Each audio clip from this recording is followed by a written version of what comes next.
Tôi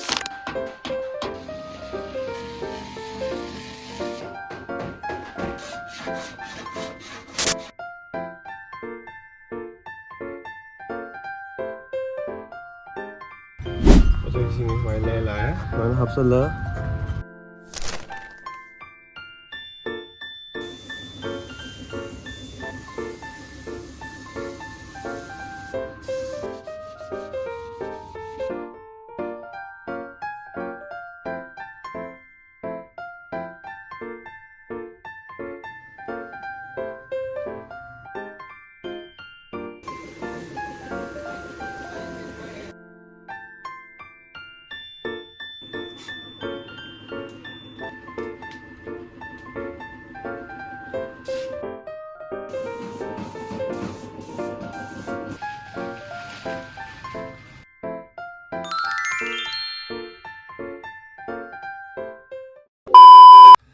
Hey everyone, welcome back to the channel. Ngasi vlog ama amuk por lai. Ai hojik se gari sem chake tori boko. Ai gari gi keno style da hapa ke sida.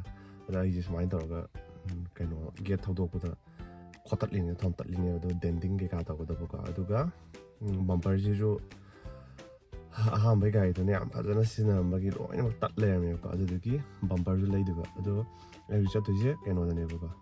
Khumala bak maning da ne boko. Aduga MJB noodles talaga daw ne. Adi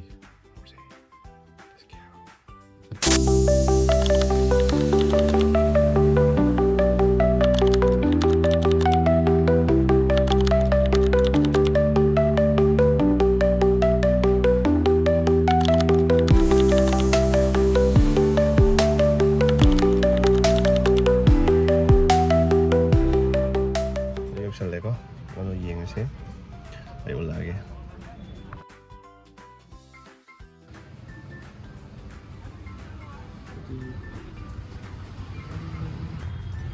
Tôi xin mày lê lại nó học sơ lỡ ở đây hojik denting yung không nông chất từ nhiều không làm bạc tất cả timing đó thu với có phải hai cái trang lại thì có timing queen lâu đời nên hai lại này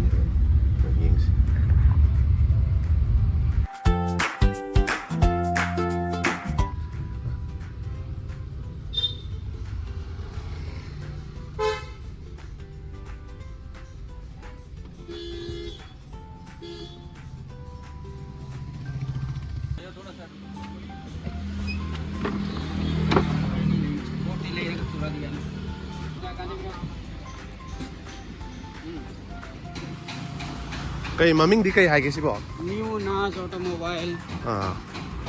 Workshop. Naaj automobile. Sini tàu du si. Ora bani si. Aduga kay de ba taw ja? Denting painting goi tawe. Plastic ti yaw de ba? Rang sok tawi da kudo kudo tawi ya faida. Thu ba di adum thu ba? Thu na pa ma di dum law ba? Thu na pa ma thu na law adum rang sok de dum kudo kudo loi tawi ya faida. Ai si hau dro bani ka se.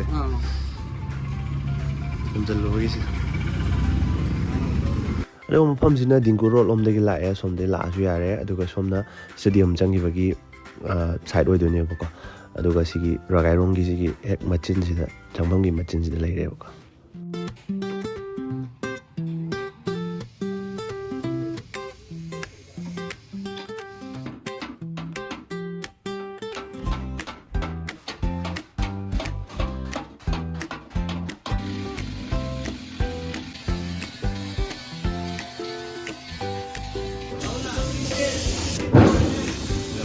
कापे plastic primer ने इधर इन comfort हन बने को सी काप रही चांबा कंदा का रंग दो लोई के लकनी प्राइमर ने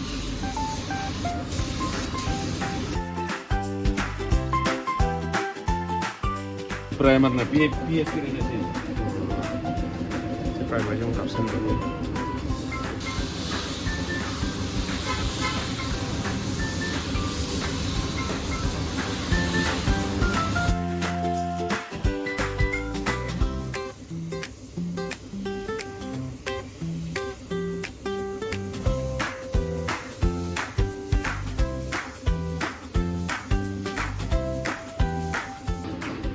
Sino passport? Sino passport. ꯑꯁꯣꯝꯗ ꯀꯪꯍꯜꯂꯤꯉꯩꯁꯤꯗ ꯑꯃꯨꯛ ꯑꯩꯒꯤ ꯉꯁꯥꯏꯒꯤ ꯗꯦꯟꯇꯤꯡ ꯇꯧꯒꯗꯕꯗꯣ ꯍꯥꯏꯗꯤ ꯑꯀꯣꯞꯄ ꯁꯔꯨꯛꯇꯣ ꯑꯗꯨꯗꯨꯒꯤ ꯊꯣꯛꯄꯤ ꯁꯣꯝ ꯁꯥꯏꯗꯇ ꯑꯃꯨꯛ ꯇꯧꯔꯤꯕꯀꯣ ꯑꯗꯨꯝ ꯎꯠꯂꯛꯀꯦ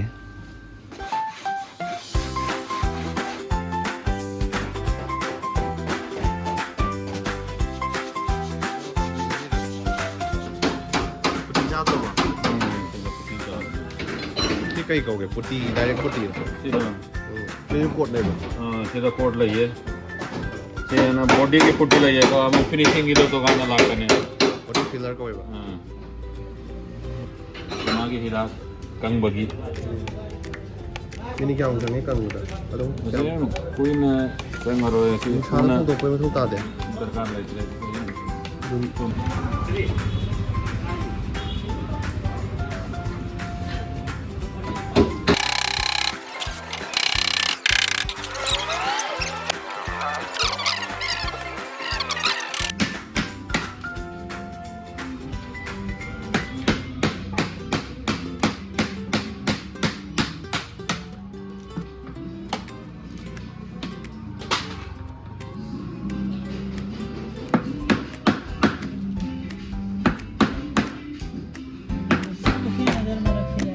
सिसु लो याव प्रो बम्पर सिदी याव दबा ये निकालना पड़ेगा ये बात नहीं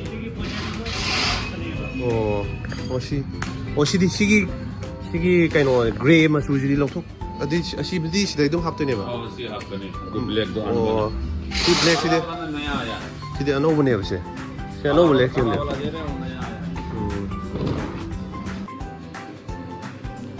उन मी क्या मु लाइगे जा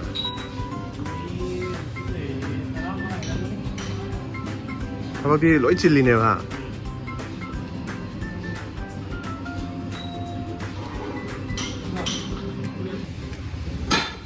ये सारे ये सारा का लो लेवल तौरने अदोगा खरदा मु टिको पुटिंदो अदु थारनी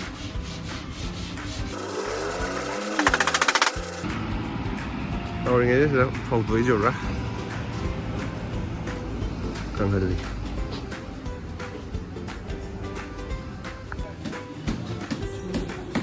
सिदा वाटलमेको गार्ड अमा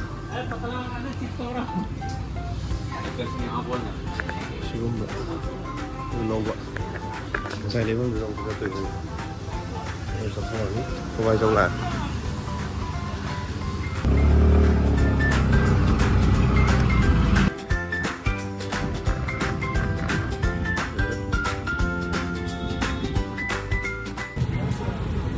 không có lại bumper cái loại này side đâu cái thằng left cái thằng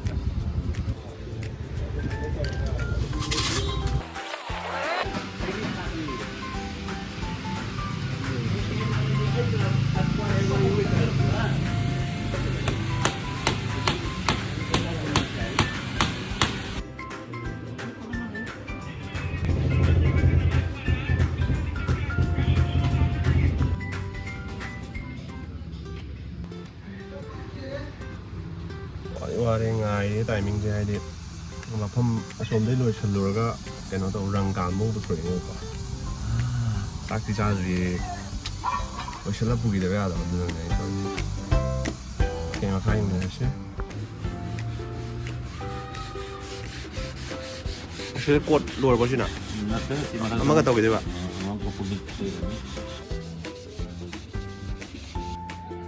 last name सिना फिनिशिंग की तो लास्ट में तो बॉडी की ने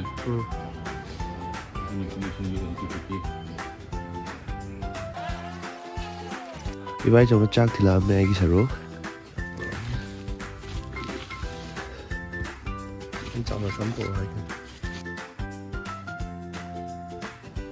थोड़ा तो ये चलेगा साथ हो गया पूरा मोला गया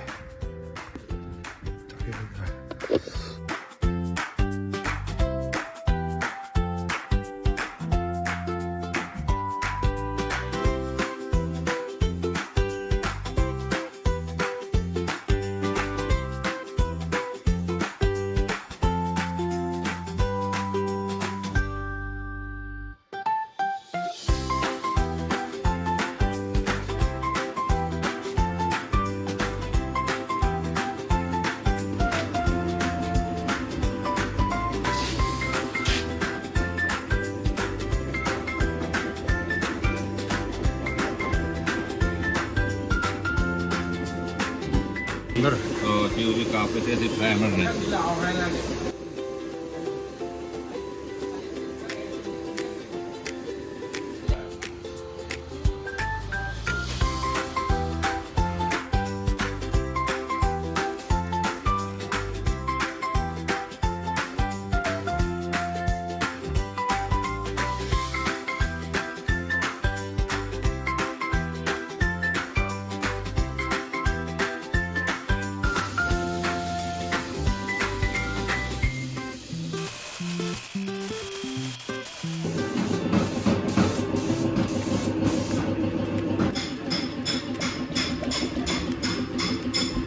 Cái gọi là clear Clear liquor.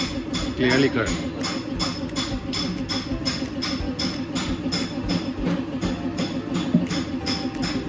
Anh mix rồi mà sao không? Si hardener.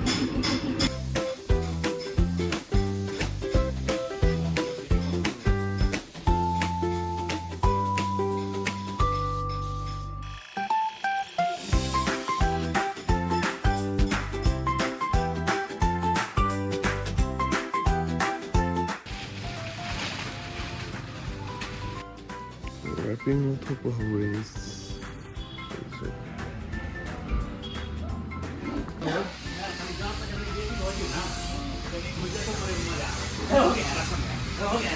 Thank you भैया चल लगे मथंग तौरे तो मथंग दी ओके बाय भैया